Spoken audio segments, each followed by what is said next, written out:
We are live. First of all, some people were expecting me, including me, to be interviewing Brian Tooley tonight, and that didn't work out. So we'll have to reschedule that.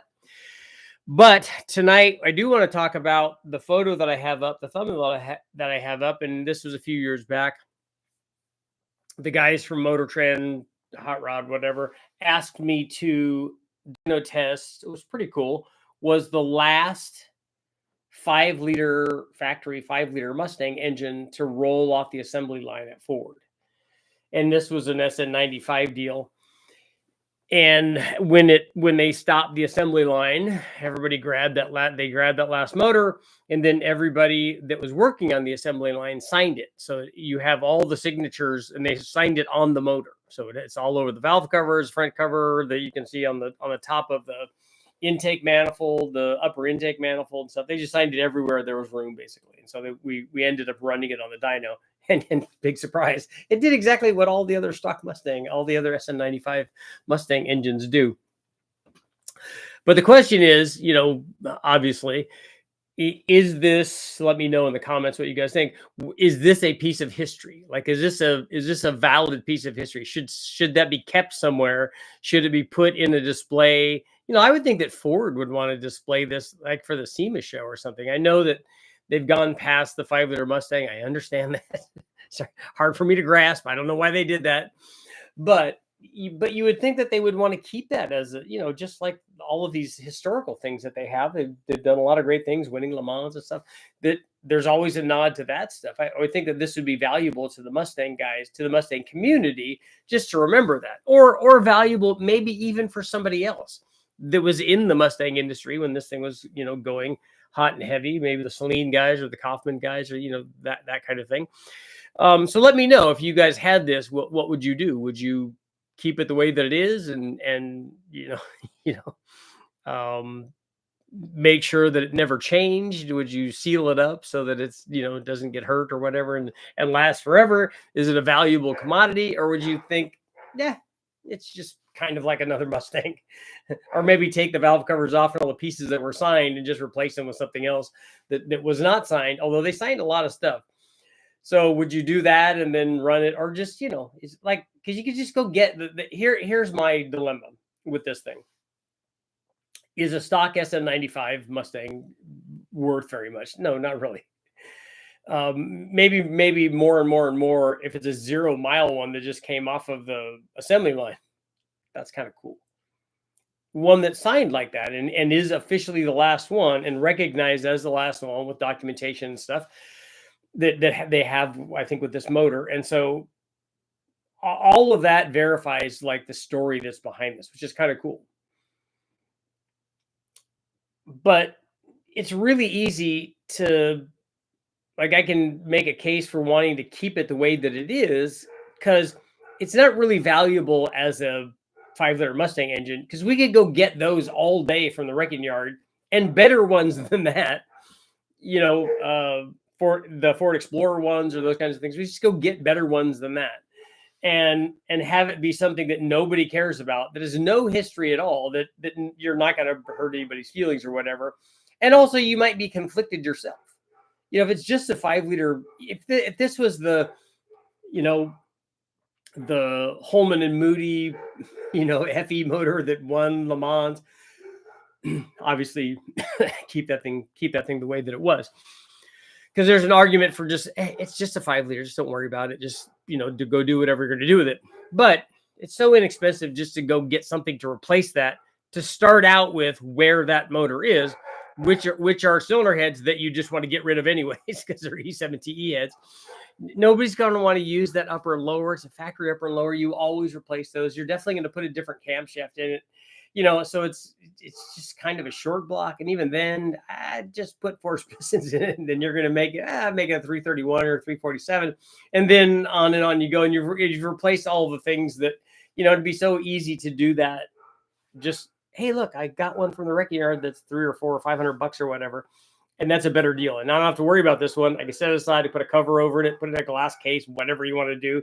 You could do all of that stuff and just let it sit there. And then even if nothing else, you have, you have an icebreaker. You have a story to tell. you have a nice conversation piece so that we can, you can have your buddies over and you guys can have drinks and sit around. Yep, this is the last one. This is the last one to go down the assembly line. Man, they don't make them like this anymore. You could do all of that. you could be that guy. So let me know in the comments, would you, what would you do?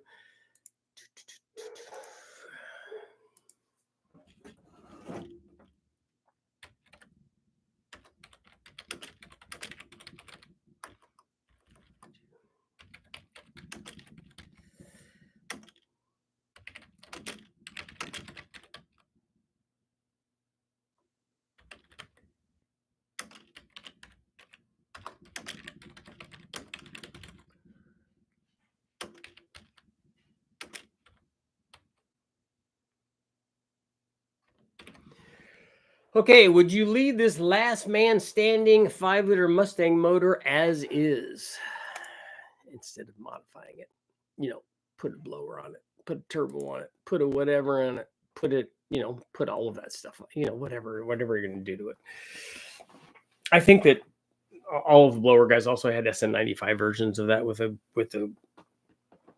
funky like intake elbow manifold kind of thing that they had going on. But we'll see what you guys got going on. Also, I wanted to let you know from last night, Jimmy did get all of the garage sale up. So richardholdnerperformance.com, the garage sale is up. There are a bunch of things available there now. In fact, I could tell you what's there, what's on sale.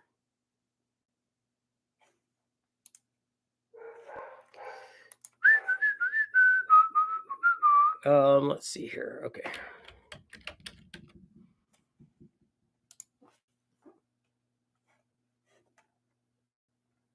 There.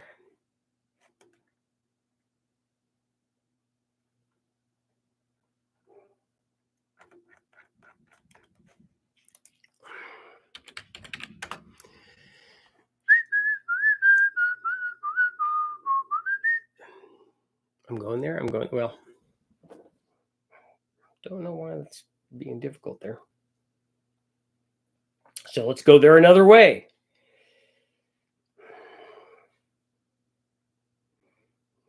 Okay.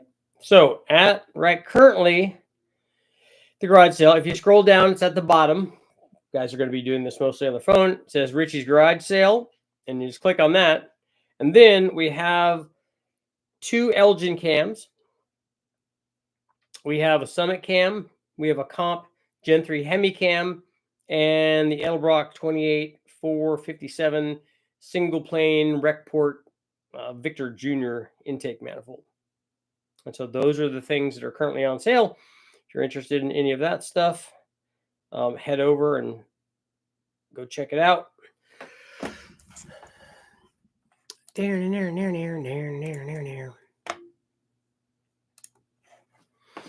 Okay, let's go. Untrue, Eric, Superjag, Jordan, Scottish, Marshall, Timothy. It needs Kenny Bell. It does need a Kenny Bell. Denver's in the house. I would, you'd hack it. You'd go all Mad Max on it. Keep it stock. Museum piece. Oh, wait, never mind. If it's signed, leave everything that got signed.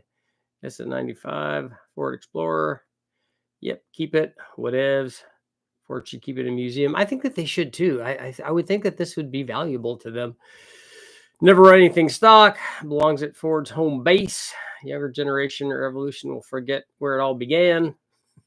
They do. People do. I mean, everybody's obviously. If you ask any of the 5-liter Mustang guys that were doing stuff during the 5-liter Mustang days, the Coyote guys you can ask too. They'll not know what happened before that. But the 5-liter Mustang guys, a lot of those guys were the same. What they Shelby won Le Mans and stuff. They don't know about any of that. This SN95 was so high off the ground the first couple of years, so it could jump the curb and get away from Firebirds. Put it up so no one gets hurt during cars and coffee. LS swap the next day. I think I'd have to keep the one stock and in best condition that I could. Yeah, because it's just the motor. This is not a car. This is just that motor. That was the end of the 5-liter. Yes. I would store it, display it in my living room. What about a Cobra one? They did make Cobra ones, but they didn't make Cobra ones after they made this one. Well, isn't the Coyote a 5-liter? Yeah, but not. This is a overhead valve 5-liter though. 4.6 took over. I don't think Ford cares about the Mustang community as in the actual car guys. I think the Mustang community that matters to them is the rainbow-haired EV Mustang driver. TikTok watching. Wow, you're throwing like all kinds of shade on a bunch of different people there, right? The EV Mustang, I don't think is selling very well. 351R was interesting. Give it to Vanilla Ice for rolling in his 5.0. I was never a fan of convertibles, though. That's not my thing.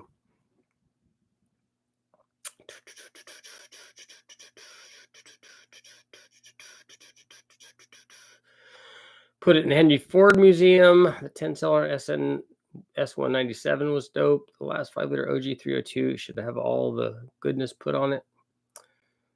SN95 is great for big block swaps. I'm not a Ford guy, but the thing should stay together. Who knows? Maybe it'll be worth something someday. There are plenty of other 5-liters. There are lots of them out there in the wrecking yards. Although I don't see a lot of SN95 5-liter Mustang engines necessarily. In fact, I don't remember the last time I saw one of those in a wrecking yard. I have seen the other 5-liters in various things, Lincolns and T-Birds and obviously trucks as well. How much is the 3800 custom grind going to cost me? What, the camshaft? How do you even know it's any good? What if it's junk? It's not like you couldn't build another one. You like the grind cell picture? Yeah.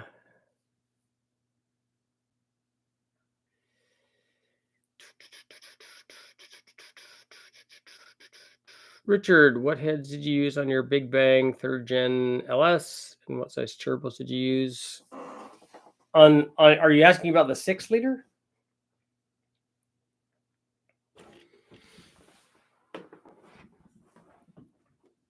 I did a 4.8, a 5.3, and a 6.0. They were all 3rd Gen LSs. So which one do you mean?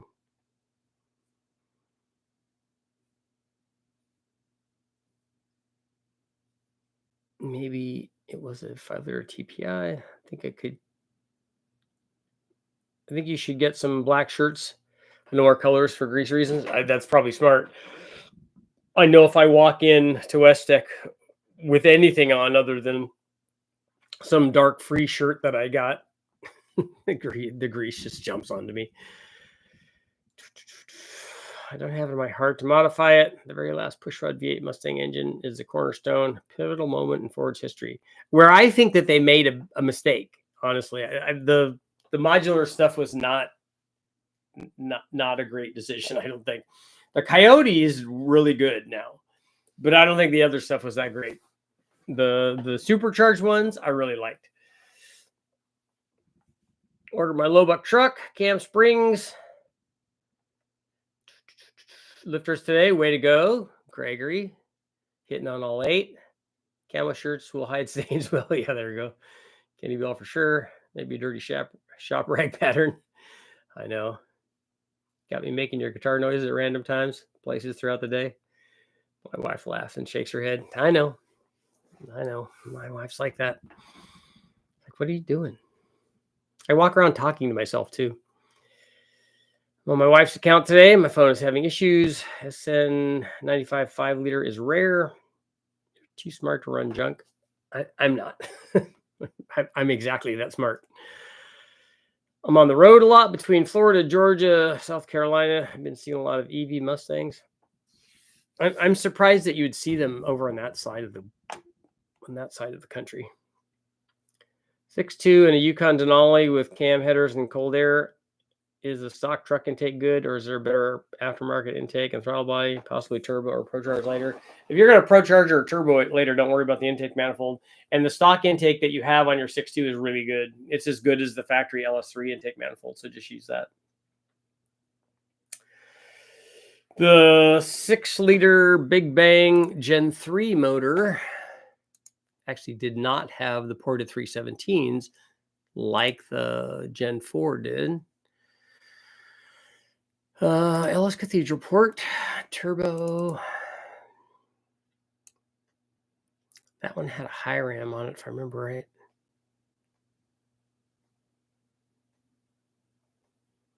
And I think that it had trick flow heads on it, some track flows.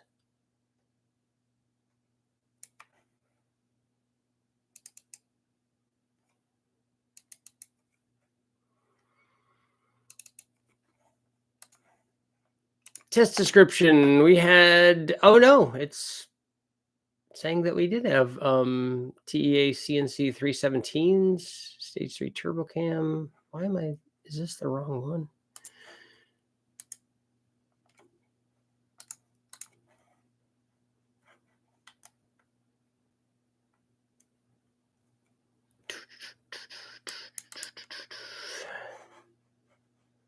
It's 1431.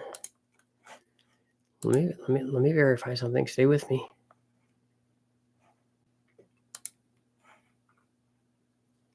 Turbocharge.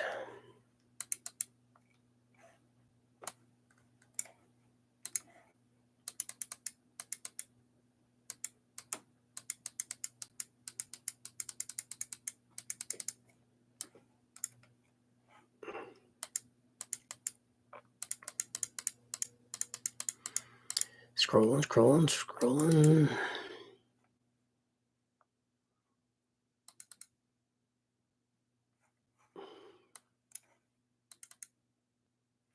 Okay.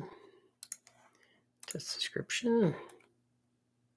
Oh, I take that back. The Gen 4 motor had the 317 heads on it.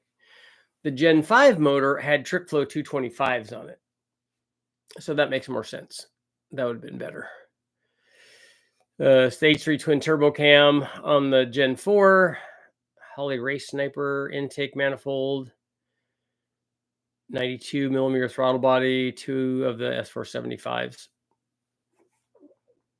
And then obviously a Gen 4 block. So the Gen 3 had TEA 317s in it.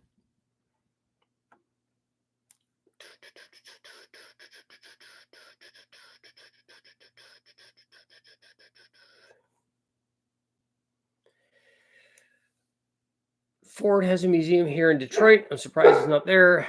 Probably not here in Florida. I see them all the time at the car meets. How close are you to the fires? I'm not. I'm in Northern California, and all of that is in Southern California. Why are you guys barking? Huh? What's that? There's no squirrels out there. It's nighttime. Quite a few in Florida.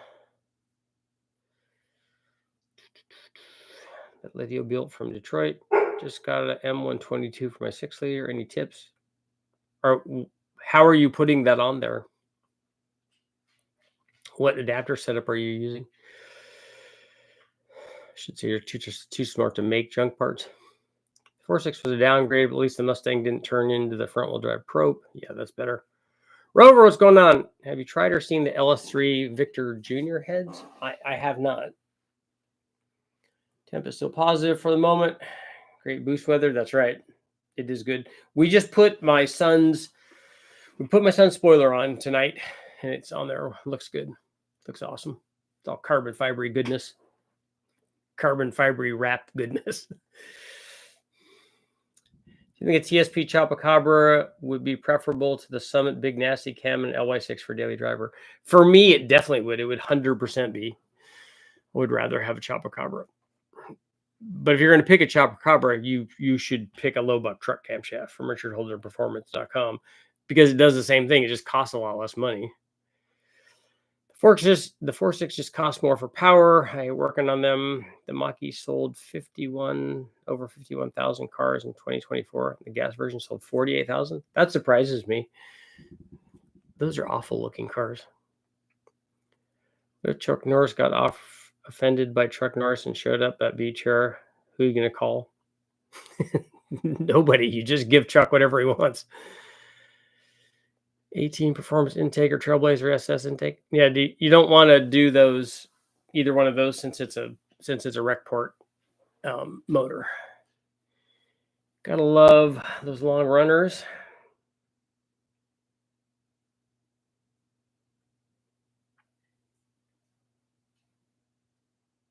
Yeah, the Mach-E isn't the Mustang. I agree. It's not. It's more like an SUV or something.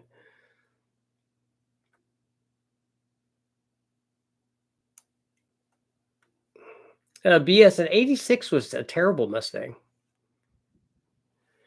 The 87 was good. And the 87 and up was good.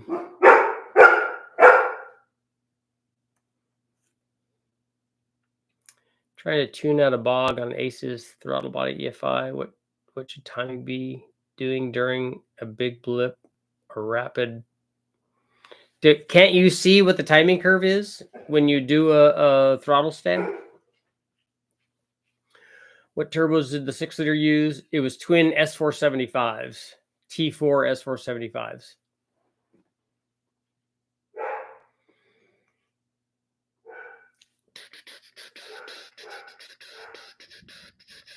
Mach-E is a Mustang. Yeah. Yuck.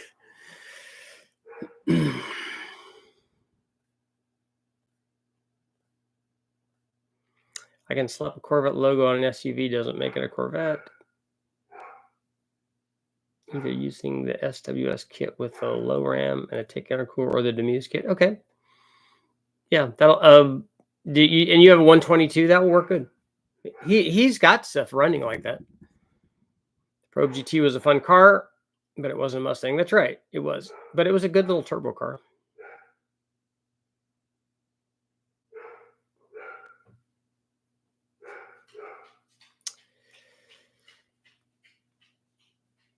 The boogeyman checks under his bed for Chuck Norris.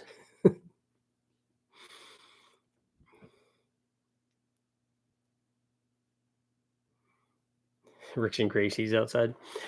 I also built a stand for my Gammo 177 caliber pellet gun and sighted it in so I can lay down and rest it. I have a rest for it made with wood and my an old weighted vest that I have that's sand basically.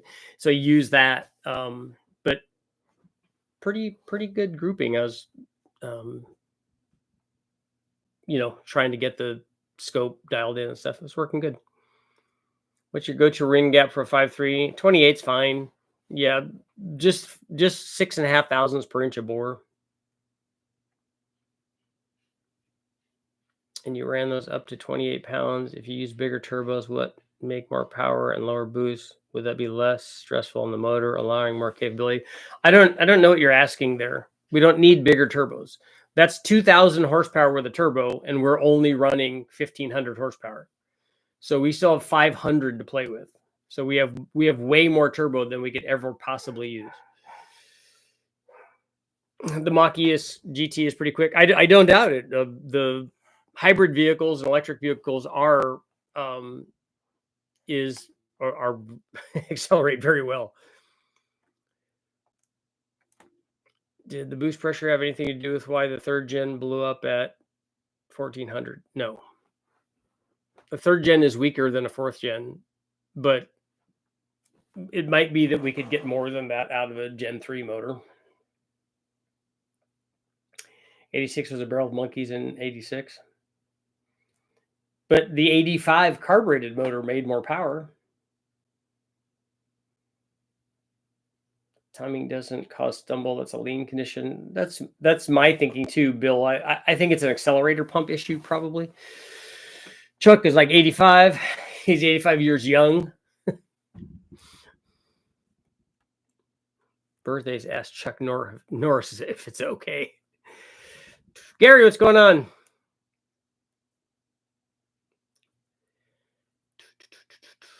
Do and die on the 86, the owner of a 74 King Cobra. I was in awe of the strides Ford made from my 140 horsepower 5-liter. They did. Starting in 82, they started getting better, and they got better every year.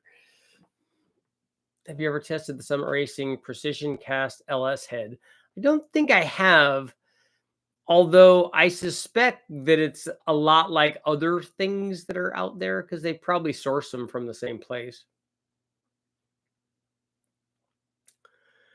Without worrying about power for someone's first project, what would you do to a junkyard engine? Check cylinders, oil pan, leak down, then send it, or redo rings and bearings? Well, I'm lucky in that what I do is we clean them off sometimes and we put oil in them and we run them on the dyno. Before I run them, because they're hooked up to the dyno, I do a cranking compression test and also an oil pressure test. So before we even try to see if it's going to do the thing that we think it should do in terms of power output, in terms of power curve, we make sure that it has oil pressure by spinning it over with a starter. And then we also do a cranking compression test and just make sure that we're looking for big things. So we're not looking to leak it down to see, oh, they're all within 3% or whatever. No, we just, does this have, is it making pressure? Is something happening in there? Is it sealing basically? And then we run it on the dyno and tune it and go, yeah, it's a 5.3. It made 350 horsepower. That's exactly what they're supposed to do. And it has a good oil pressure curve. Yeah, this one's working just fine. And then only then would I put it in something. Aces EFI is on my 89 4.3 liter S10. Do you know about what RPM peak torque happens when it's all stock? Does anybody know? I only have one or two 4.3s, and I don't know if that's a I don't have any of the EFI ones.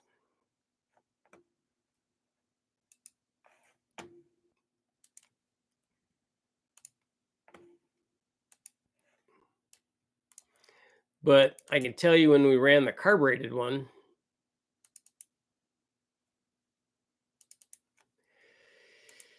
it made peak horsepower around 5,000 or 4,900 and made peak torque pretty low, down closer to 3,000.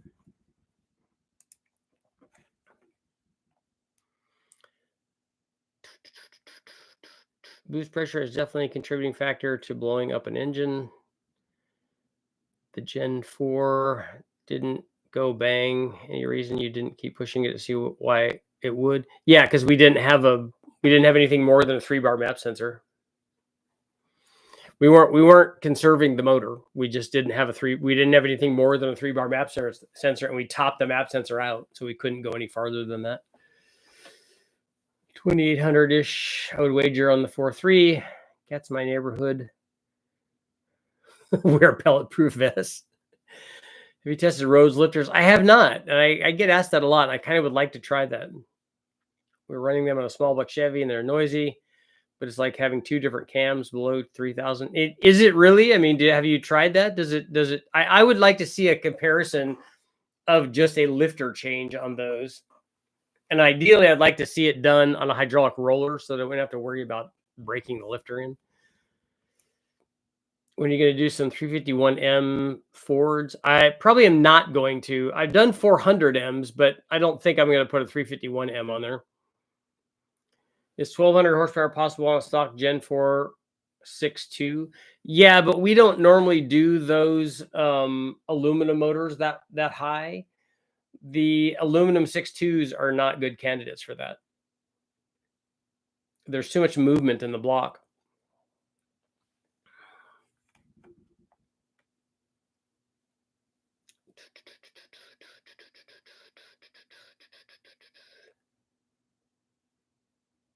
Chuck Norris built the hospital he was born in. That's a neat trick, huh? You can stroke a 351M. Yep. Richard, with a 600 plus lift cam, is it true that you end up replacing valve springs on a periodic level? No, that's not true at all. You just put a set of springs in. With the 600 lift cam, you just put 600 lift springs in it, and it's not hard at all to do. Didn't Hot Rod build a 351 torque motor back in the late 90s? Couldn't find the article anymore. I don't know. I don't know why they would have picked a 351M instead of a 400. LQ4, 862 heads, Trailblazer SS intake manifold, low buck truck or truck plus going into 87 will be a weekend nice daily driver to work, day trips and date nights. I would pick a low buck truck for that. Gen 4 rods, 30 over on pistons, 5 liter stock crank, 5.3, I mean, GT45 for instant boost. What size should I go? 212, 218. You should put a low buck truck camshaft in it. That would be the best choice that you could make. And then pretty soon, I'm going to have a different turbo than that you'll like. Do you still have the 6-liter Big Bang motor? The Gen 4 one I still have, yeah. Bought this S10 28 years ago when I was 15. Nice. Do you have a guess when the Big Bang is going to happen? I don't. Richard, have you run any 5.4 PI 2-valve stuff with boost? I have not run any 5.4 2-valve stuff. Only 4.6 2-valve and then 5.4 4-valve stuff. 469 comp or BTR stage 4 truck cam and a 6-liter going in a short bed Chevy. Let me know what you're trying to achieve there, because those aren't two cams I would pick probably. And I might pick the 469 cam if you're wanting to make a lot of power, and if that's your goal. Just wanted to do something different and unique. Carrie, what was your deal? Oh, stroke at 351. Okay.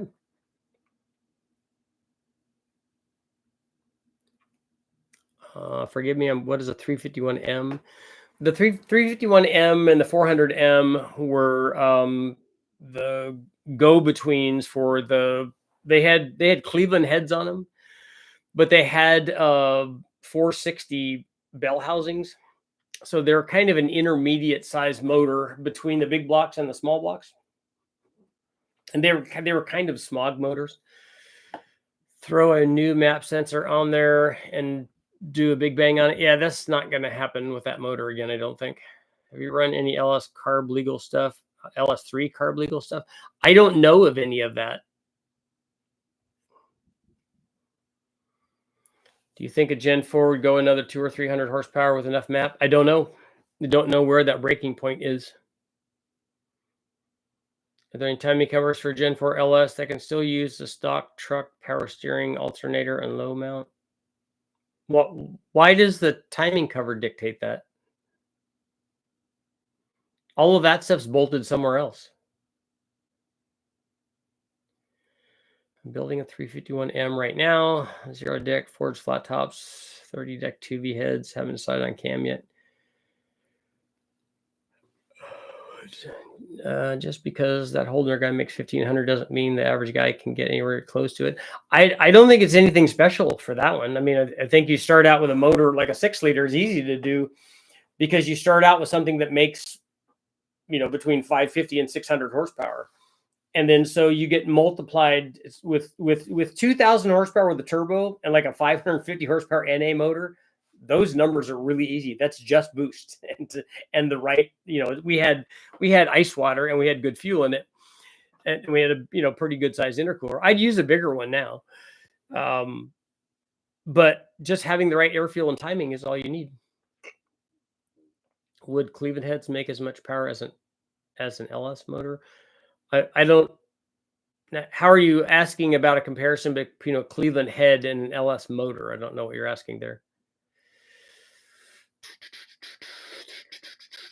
Ours is a flat tappet, but I think that a roller cam should work about the same. We use stock lifters in it to start with and could tell a difference. Yeah, I'd like to see if I'd like to see what the dyno says on that. If it's I want to see on the road lifters if it's I can't see how it's a part throttle thing. What I want to see is more power, like at 2,000 to 2,500, 3,000, wherever this crossover point is, where the road lifter starts acting like the normal lifter does. I'd like to see that. So I don't know if it's an idle thing or if it's a part throttle thing. I want it to be a wide open throttle thing too.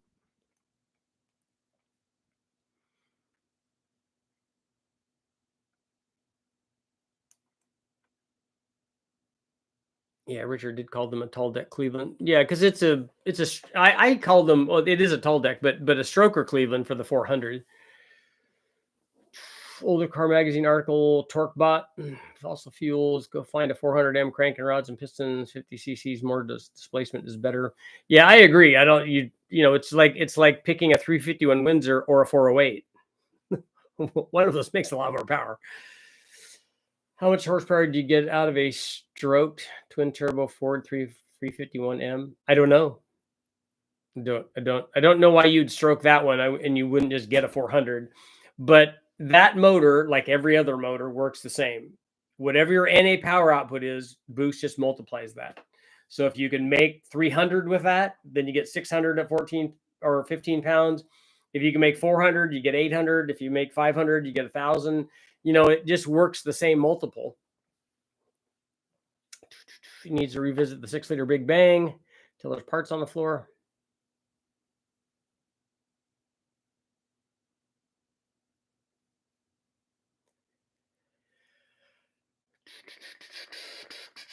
.351 would handle 1,000,000 horsepower. The thing I don't like about them is the really tall deck, the really long push rods, and there's not really very many intake manifolds available for them.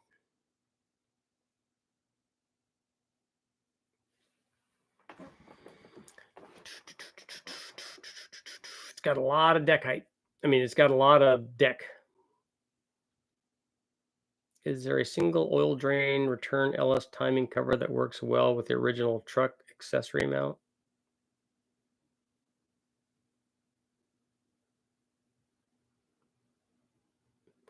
What do you mean oil drain? Are you trying to run a turbo on it?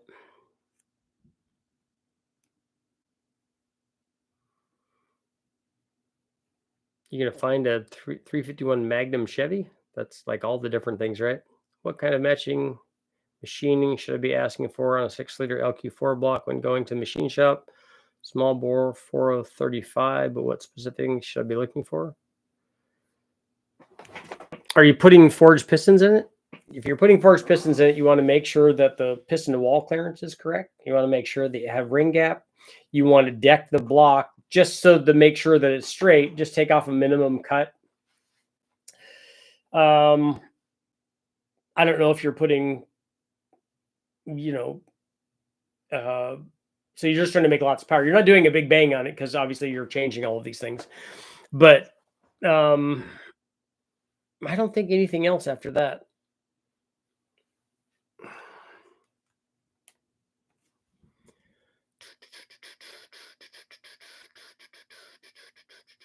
I'm trying to make decent. What BS? I agree with you on a lot of stuff. I'm trying to make decent power. What cam would you suggest on a 6-liter going a short bed Chevy other than the BTR 7990 heads with an A-Team performance intake? What's an A-Team performance intake manifold? Is that one of the fabricated things? Like tell me how much power you want to make, and tell me what's going on with the rest of that motor. Is it a stock bottom end? You got pistons in it? What are you trying to do? I don't remember the specs on the rotating assembly, but the deck is really tall. Yeah, it's over 10 inches. There is a dual turbo drain front cover. You just got to plug the one you don't use or weld it shut. They pump up completely at 3,000 RPM. So is it just a, so here's my question, Jim. This is what I was wondering about on the roads lifters. Is it that this 3,000 RPM has to be an oil pressure related thing, right? I mean, it's a hydraulic lifter. That has to be how much oil pressure the thing has at 3,000 RPM. So now can we alter when they pump up if we put a high volume or high pressure pump in? And so we start getting that pressure at a higher, I mean, at a lower engine speed. What if we tighten up the bearings? What if we put a turbo on it and we're getting lower pressure? So, you know, that obviously I have questions. I use the ICT stuff with truck pump and alternator, room on the passenger side. 351 Magnum is a Chevy. I've never heard of a 351 Magnum. Is that like a V6 truck motor or something? Turn the boost up till it splits in half. Stock bottom end, top end redone. Gonna make 450 to 500. Okay, so a 6-liter with a cam is gonna easily do that. So if you put that 469 cam in, you have 799 heads. You have I don't know about that intake that you're using because I don't know what that looks like. But even with a truck intake manifold or Trailblazer SS, it's going to make more than 500. Zoo Truck, what's going on? The claims on water and oil gallons per minute alone would be interesting test on Richard, is your Chevy an extended cab, 6.5 bed, or regular cab, 6.5 bed? Mine's an extended cab. It has the rear facing or the front facing rear doors. Not full doors, just like the sissy half doors.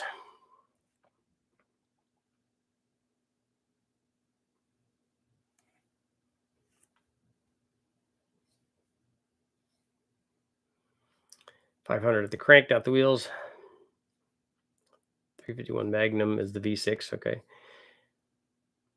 You know, the 351M has really long rods. Yeah, because it's got a lot of, it's got a really tall deck.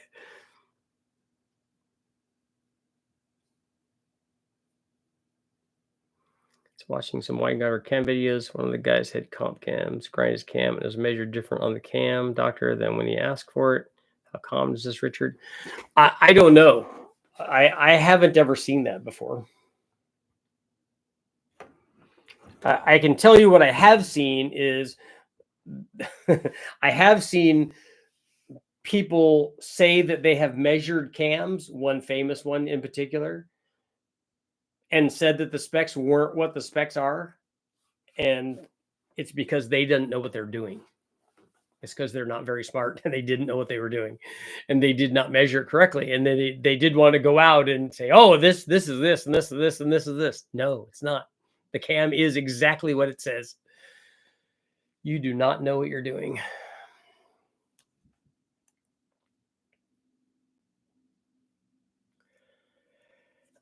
Richard, have you had to change the center support bearing on the two-piece drive shafts? I haven't on mine. You know what? I had to. We did have to do that on the dually. I'm trying to remember if Oliver. That might have been one of the things that Oliver recommended when we were doing it before I took it on the long trip. We may have done that.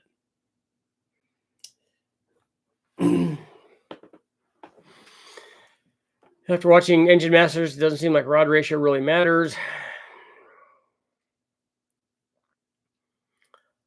What power level do the Chevy LS powered trucks making a little power need to convert to a single piece drive shaft instead of the two-piece one? I don't know. That'd be a drivetrain question.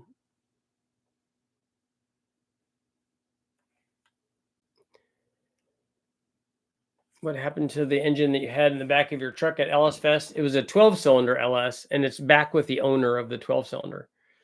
I'm hoping we're still going to get to run it. Does change with oil pressure, Jim? Yeah, I kind of figured it'd have to. When can we get some Holdener performance? There are shirts, but not Holdener performance ones, but stickers should be pretty easy. I'd love to rub the brand on my truck once I get the motor in. It's tricky measuring a cam. It is, especially if you're even if you put it on a cam doctor, where do you start? Measuring a lift is fairly easy. How do you know how do you know if it's advanced or if it's retarded? How do you know that? How do you know where the 0 point is?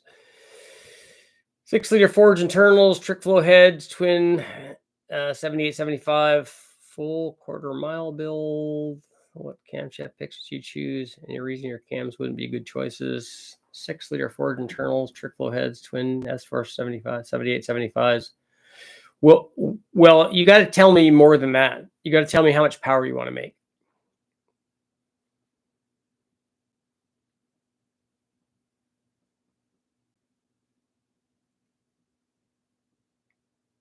Ben Strader has a great video on boost versus timing on race gas.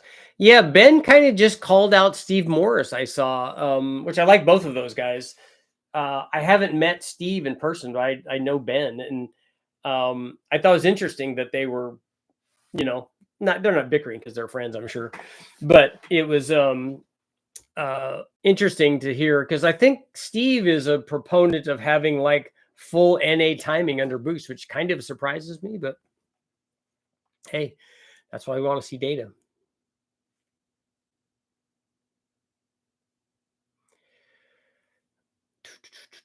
What are my thoughts on a Gen 5? You got to be a little more specific on your question. I have a Gen 2 LT1. I'm putting in my 67C10, which I use for the wiring PCM.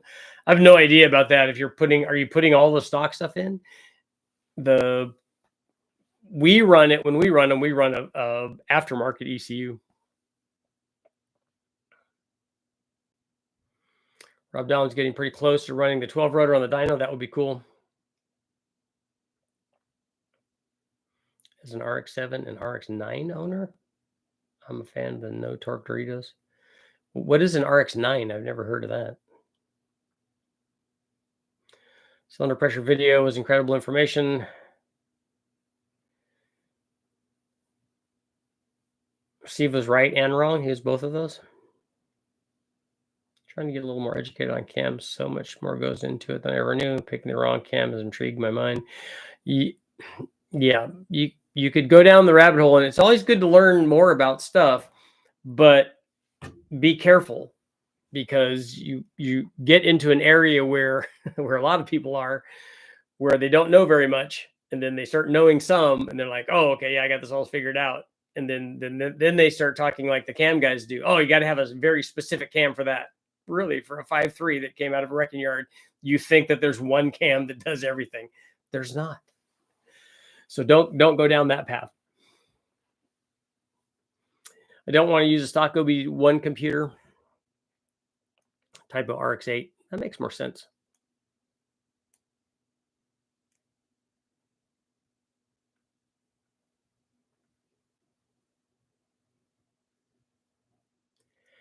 If you're familiar with gas trucks, crawfish, or apparently game bag is just a 5.3 stock pushing 1600 horsepower at least. I'm not familiar with any of those, but what's his name? Has been doing this for years.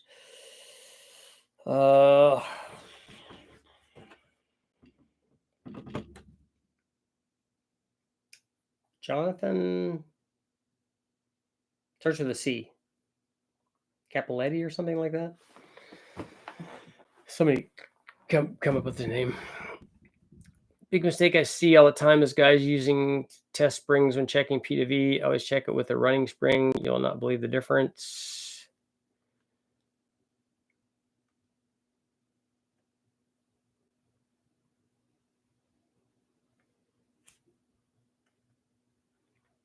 Steve Morse is a great showman, but no real information. Ben Schrader nerds out and has great information.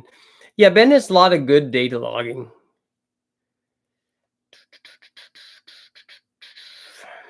5.3 extra ring gap, TT45, slightly loose converter or slightly loose rod clearances, and truck Norris cam, or the factory oil pump and a milling high volume oil pump. What oil pump should I put in?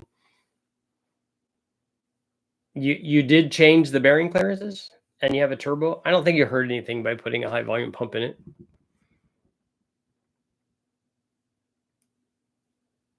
Here's your sacrifice for the data. For a car that's going to be a street driven car, keep it small. Keep the cam small. Yeah.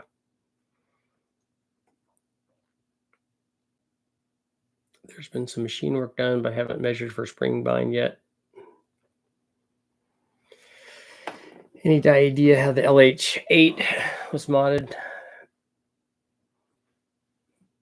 for the Colorado? Do you mean what GM did to it or what you can do to it?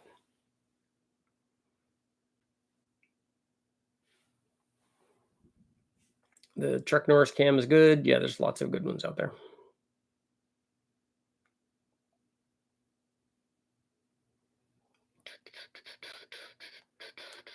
How's our poll doing?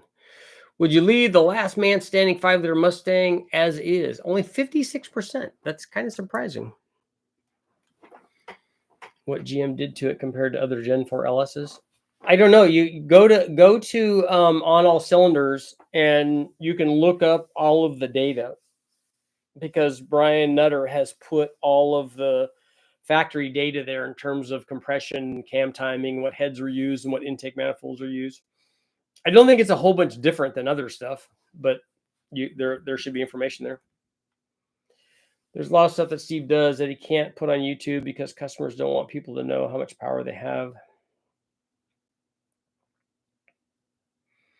How far will a cast crankshaft go? Would a forged crank be worth it going above 1500? You're going to have to change everything to go above there.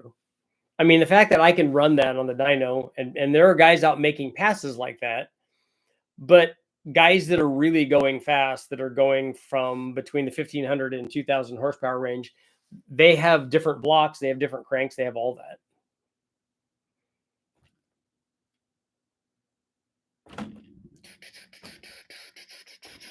Racer, you want to know how many dinosaurs it takes to make a barrel of oil? Well, oil was not really produced by dinosaurs. I know we like to think that, but that's not where the vast majority of it came from.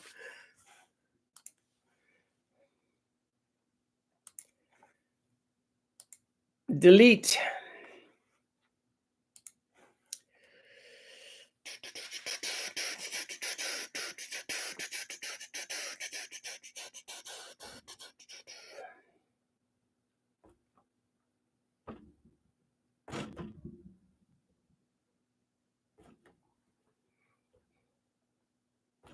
Oil is a natural resource and we will never run out. Just because it didn't come from the dinosaurs, it did come from that era.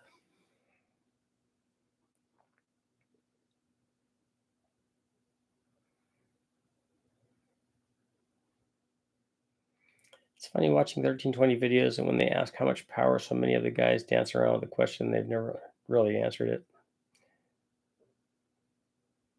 Yeah, the oil comes from plant-based material.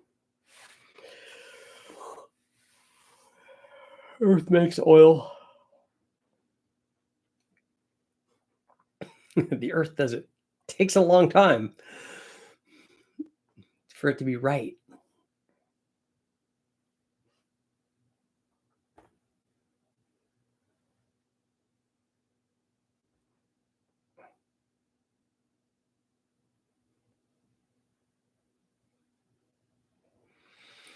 Awesome concept. If I get tattooed that says Ron Cam, gotta get a free cam, springs and shaft mounted rockers, and a set of roll lifters for my 540. That would be great if you were talking to somebody that made all of that stuff, because that's not me. You'd have to go talk to the guys at T&D and whoever does Big Black Chevy Cams Comp, or one of those guys.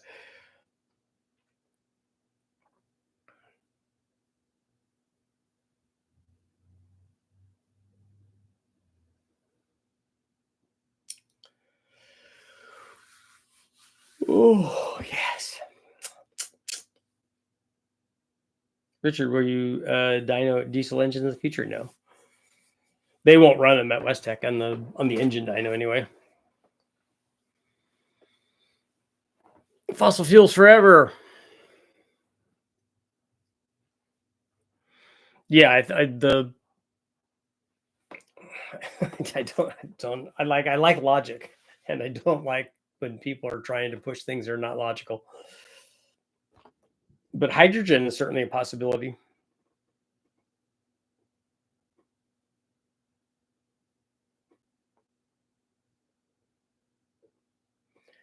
Oil gets converted to gas and filtered back down to the beginning. Gets filtered back down to the beginning of what? Hydrogen paste. Does Freiberger live in Arizona? No, Freiberger lives in California. He lives down where the fires are.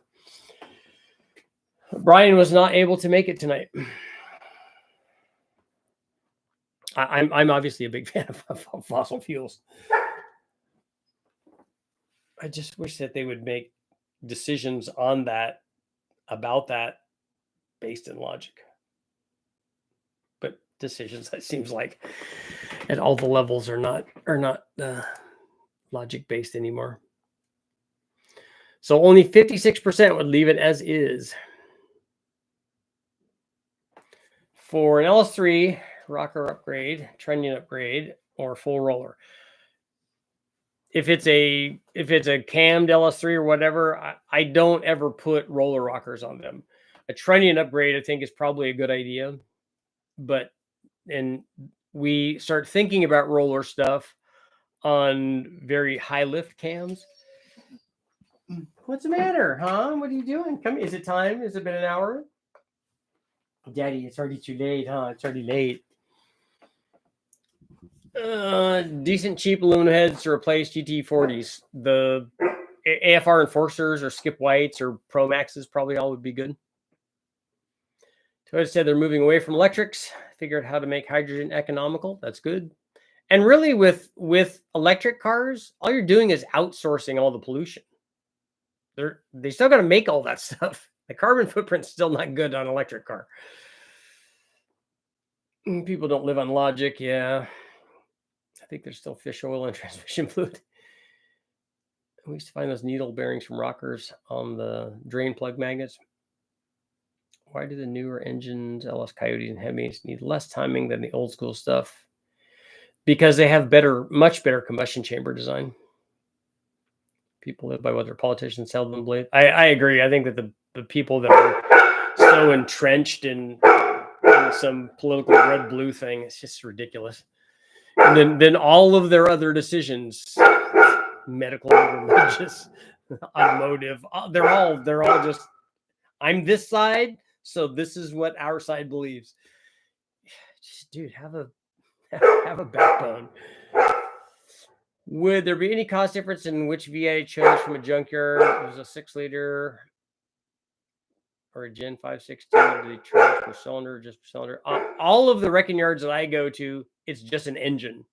You get an engine and it costs this much, period. Now you tend not to find good aluminum engines in those wrecking yards. And I wouldn't pick a Gen 5 motor because it's a direct injected motor. And I think that that's too problematic.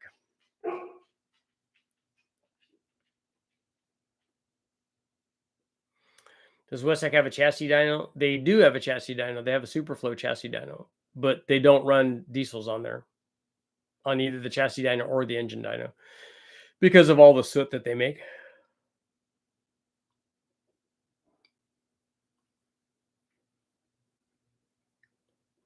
I think the whale oil was anti-foaming agent. I was watching a special on the whaling industry and how it changed essentially overnight within a year and a half. Whole towns and stuff, whole areas that were directed with that type of commerce just had to leave and vanish because, there were other things now. 75 miles per gallon and diesel is nothing. I wouldn't say that that's nothing. That's a lot.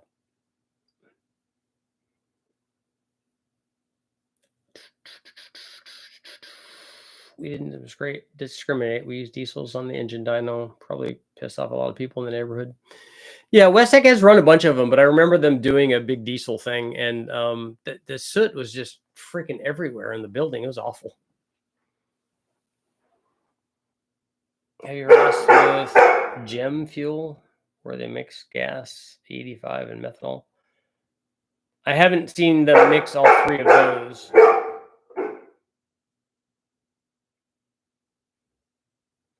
Hydrogen's not a smart move. You take water, charge with electricity, and then change it back to electric. What a poor idea. My 84 Escort had made 50 miles per gallon. We had huge exhaust fans pulling it out. Yeah, but even when you pull all that out, there's so much particulate stuff that it's just awful. Hey, there's nobody out there. There might be a cat walking around or a possum or something.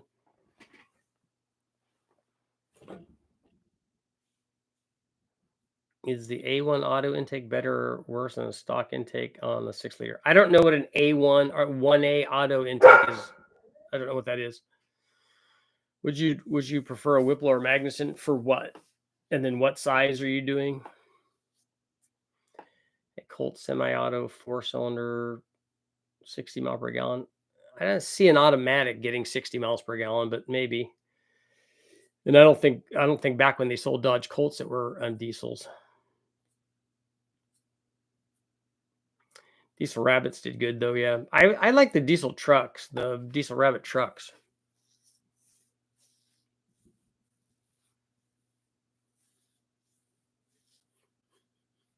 The Escort had a Mazda 2-liter RF engine. Earl Diesel Rabbit got 54, so 60 probably isn't out of the question. I think a Diesel Rabbit probably did better than a Ford or Chevy diesel though. Jetta TDI only gets low 40s. It's a manual 5-speed. The early Jettas did pretty good. Once they started getting heavier, they were less. What did the CVC Civic get? I don't remember what the CVC did. The probably all in the high 40s, I'm thinking, but the way that they list them is the CRX high fuel, the VX, and the Insight are the top 3 for Honda for fuel mileage.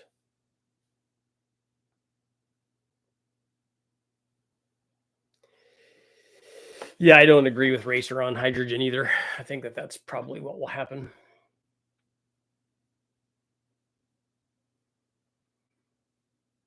0 to 90 was measured in minutes. Yeah, they don't have like the top end charge, but they actually are pretty stout, like down low. TDI turbos. Tomlinson, go to Wallace Racing and you can plug in all of your data there and see what it will do. TDI turbos are junk. I don't agree with that either. Eric had a couple of those. I loved them because we used to always face off about who got better fuel mileage, his TDI stuff or my Civic VX and my Sprint Turbo, because the Sprint Turbo would get over 50 the way that I drove it. You don't have to drill or truck the fuel around. It's made on site, 0 infrastructure. Any oil can be refined into gas and diesel. 0.6 on a Diesel Rabbit was measured with a calendar. Yeah. 2.9 Whipple versus the 2650 Magnuson. I think are you trying to max either one of those out? I mean, there's no bad choice there. A twin screw. I don't know specifically about that 2.9 Whipple, and I'd have to look it up and see if I have any blower dyno data. But a twin screw is more efficient than the Roots blower is, and a 2650 I know is a TVS blower. It's still a Roots blower, and so like a Kenny Bell twin screw of equal size is more efficient than that. It has less parasitic loss and it has lower charge temperature, and it will make more power. If you pick a bigger one than that, it will make more power. But that only comes into play if you want to, if you're talking about, I only want to make 800 horsepower. Well, either one of those will do that. But Jetta has a BorgWarner VNT 15, roughly equivalent to a GT 15. Other drives a 91 Jetta diesel. Diesel Rabbits would do 0 to 5 like a boss. Yeah. And the thing that I do like about the turbo diesel stuff, like that's why I was geeking out with Eric from West Tech when he had all of his turbo diesel stuff, is that it was so cool about figuring out the different ways to add fuel to it so that you could make it more sporty. Algae oil can be made into gasoline.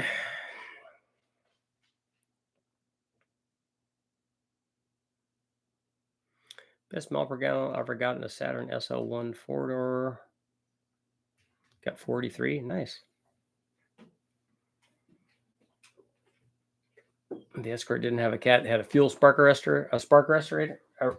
Hi, baby. My car will average 120 miles per gallon. This is a Chevy Volt.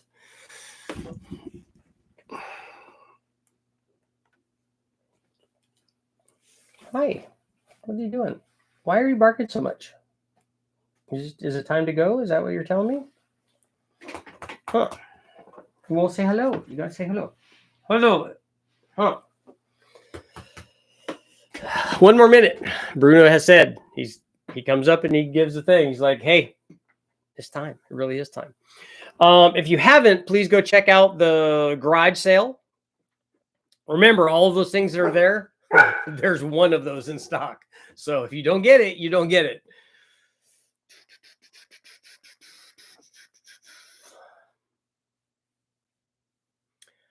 My old RX-7 had an afterburner chamber instead of a cap.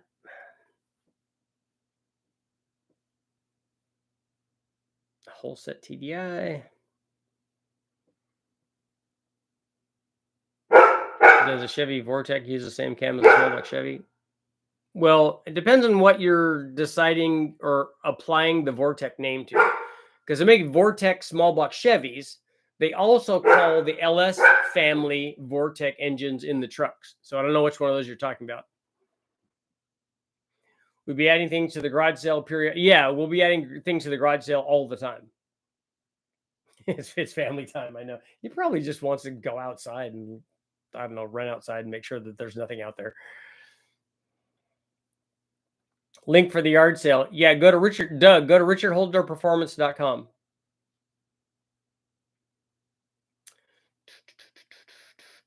Put a turbo on a few VW diesels, crank the fuel. They ran good. That's cool. The garage sale is at richardholdorperformance.com. There's a squirrel messing with them. It's just too dark out there for the squirrels. The squirrels they've all gone to bed. It's going to be a cat or a possum. We do have skunks here too occasionally. Our other dogs, Milo and Maya, rest in peace. They both got sprayed. That's not good. That was right after we moved in. Vortec small block. The Vortec small block has a hydraulic roller cam in it. So not like the flat tappet stuff, the previous flat tappet stuff. Remember, we can live without oil, but we can't live without water. No, you can't go very long without water.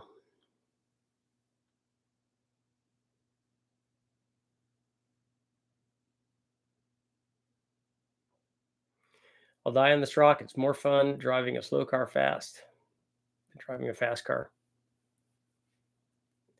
Yeah, my diesel only gets 5 to 7 miles per gallon because it's a twin turbo 14 liter.